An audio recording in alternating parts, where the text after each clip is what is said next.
Woo and stuff. It's Sylox. And if you aren't aware, AC is in the news because 2 weeks ago, they made sweeping decisions on the Fursuit parade that have caused some controversy.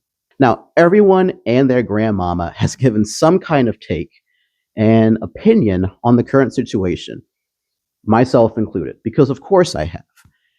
Now, it seems like no one has offered up ways on how to fix the parade to make it sustainable, though. So in this video, I'm going to give an overview of the parade and talk to you how I think we can fix it. So just like last year, the parade will begin with the Fursuit lineup. There will be no photo, and doors are going to open at 12 p.m. with them closing at 1:50. The number of the participants in the parade will be limited, and as such, all participants must be pre-approved. They're not going to register any participants after 12 p.m. on Saturday. Don't be late. Individuals approved for the parade will have identifying stickers affixed to their membership badge. And this is a new thing for this year. The person presenting the suit for approval must be the one who wears it in the parade. I'm not sure how they're going to even check for that, but just roll with me for a minute. So all participants must have a costume that is anthropomorphic in nature. This parade is not for general cosplay this year. So that means no box suits, no homemade suits, no pup hoods, or anything that's suggestive. Full body fursuits are encouraged. Partial fursuits must incorporate additional elements in addition to a head, some hands, or additionally a tail. No human skin should be showing, and all clothing and costume elements must conform to their standard. And this is where the controversy comes in. Anyone can look at this and generally make the assumption that they are being partial to full suitors. And I think a lot of other conclusions that are being drawn from this are that the con is kind of classist. They're ableist, and they're giving preferential treatment to those who have the ability to purchase a full suit. And don't get me wrong, I think those are topics that should be talked about within the fandom. We should have a discussion on classism, on ableism, and whether or not there is preferential treatment to suitors. But I don't think this is the time for that. I think we've gotten away from the general issue here, which is that the parade is over capacity. I waited 3 hours last year with other people in the back of the parade, and it was in a sweltering room with little to no AC. That's not fun, and it's not sustainable. So if I was the chairman of Anthrocon, how would I fix this? Well, for starters, we're going to have a lottery. Now, I get it. Furries don't like lotteries. I can't blame you. MFF has bungled their lottery since 2018. I get it. But this is the fairest way to determine if you're under the age of 18, if you volunteer or staff, or you have a physical disability, you will not have to participate in the lottery. You get to be in the parade.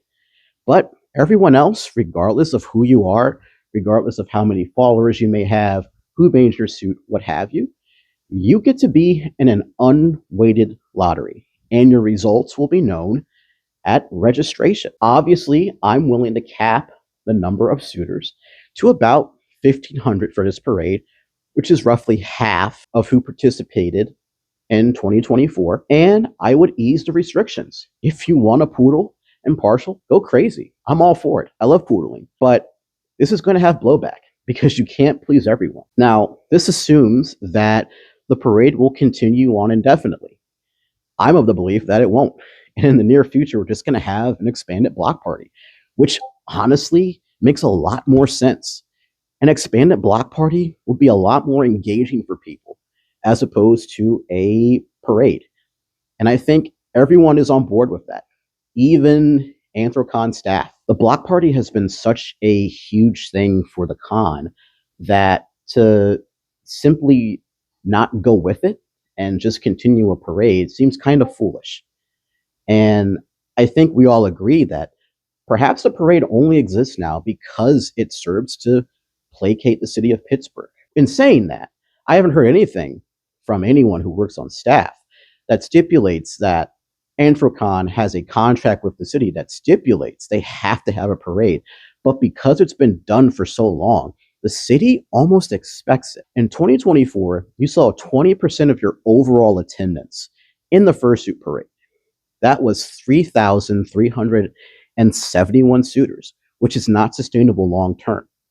And if we assume there's going to be roughly a 5% increase in the amount of attendance in the parade, plus a cap of around 20,000 people, that's still 18% of your overall attendance, which is not good. Now, what's my take on this? Well, I think it was a bold, unconventional strategy. It was a necessary action to ensure the continued viability of the parade. I think Anthrocon had to set standards to curb the amount of attendance this year and streamline the process. Now, don't get me wrong, I can't imagine being in the position of Uncle Kage and the ANC board. Whatever they did, they were going to receive blowback. I like to hope that they thought the move out before proceeding with something like this because it's extremely controversial. Would I have made this kind of move? Sure. But with a few tweaks, I would have done a lottery, as I said, and I would have not allowed those standards to take place. I am totally on board with allowing poodling and partialing. Hopefully, Anthrocon doesn't keep these practices going on in 2026 and takes a much more proactive role in deciding how they want to continue. But what do you think? Do you think these rules have gone too far and requiring certain people to participate in the parade? Do you think the parade needs to be canceled and we just have a much longer block party? I want to hear from you. Leave a comment down below and I'll respond to as much as I can. I think it's a good thing that we have these discussions in the fandom rather than reacting viscerally and just leaving angry messages. But thanks for watching. This was my first video on YouTube, and it won't be my last. I have a lot more content planned, and I can't wait to post it. So if you like what you saw, subscribe. Anyways, see you real soon.